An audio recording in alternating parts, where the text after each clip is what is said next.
Hi, I'm Eric Summerer, and here's what's coming from the Dice Tower this week.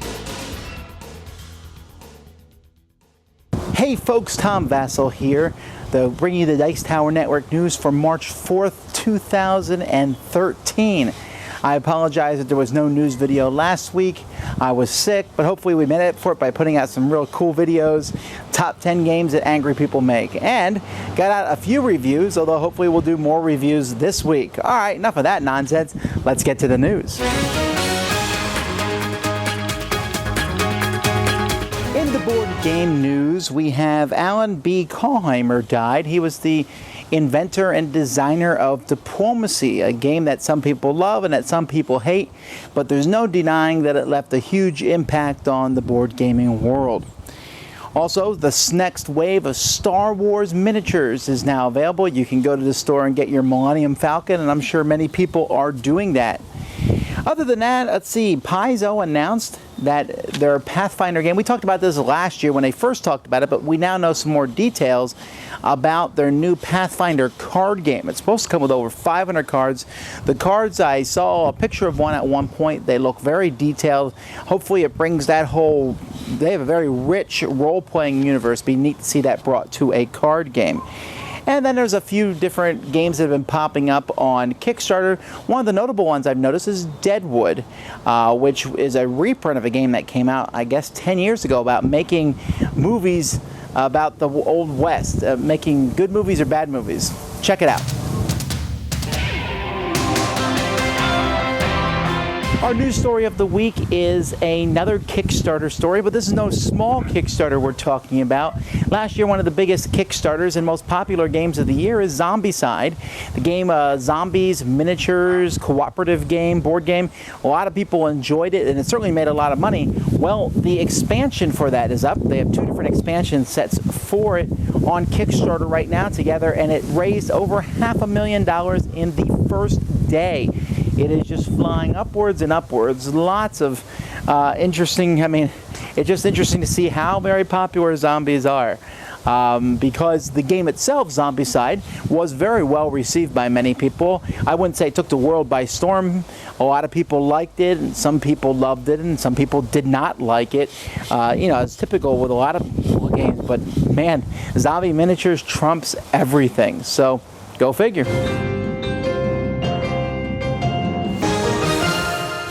And as for reviews, well, I haven't had a chance to do as many reviews as I'd like to in past week, but this week we're going to have a lot of reviews, and I know that because they're already recorded.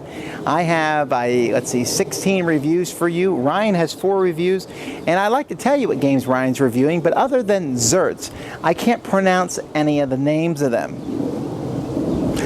As for me, I'm going to be taking a look at the reprint of Serenissima, a game about shipping in the Mediterranean and fighting. Soccer Tactics World, a family soccer game. The Star Trek deck building game, the original series version.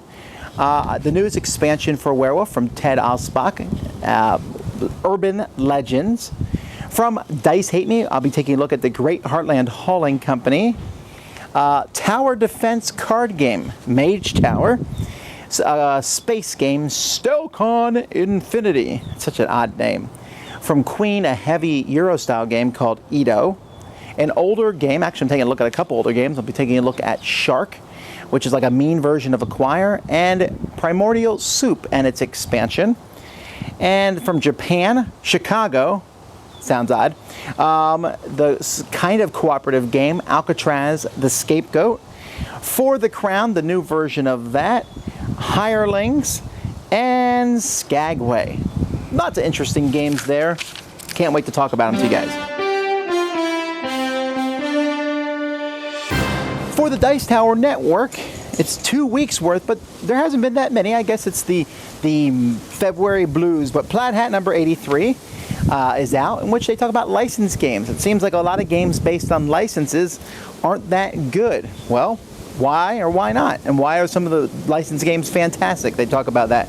Gameopolis put out 24.5. They do like their decimal point episodes, where they go over Merchants of Venus. Flip the table number 23. Stay away from these guys at conventions, by the way, and you'll see why in a bit. They review Batman Forever, the audio game, a game that actually comes with a cassette tape. I don't even know if we could play that game. Geek All-Stars, number 46. They talk about a whole bunch of game stuff, Ranko Play, and rolling dice and taking names. They start a new 5-minute episodes, and they have one on Netrunner. And then we'll put up the second half this week of our TotalCon live episode. It will be a little bit later than normal. Normally I get them up Tuesday morning. This one will be up later Tuesday night, but it will be up on Tuesday at some point. And we will go over, in this episode, we've already recorded it. We have some questions that we answer. We do a top 10 list of games to play at conventions. Well, that's it for this week, folks. I hope you are having a fantastic week. Don't forget, we put up sometimes the audio version of these shows on Dice Tower Audio. We put up an extra show last week on how to put out your own podcast that was recorded at TotalCon, and we might be doing more of that in the future. You can always find our news every Monday, Wednesday, Friday. Remy Gibson does a 5 to 10 minute audio show of that, so you want to check him out. And you can find most of the board gaming news of the world at GameBugle.com. Each week, me and Robert Searing put out the news up there. All the news we can find about the board games, it's there. Well, folks, until next time, I'm Tom Vasel. Find all this and more at Dicetower.com.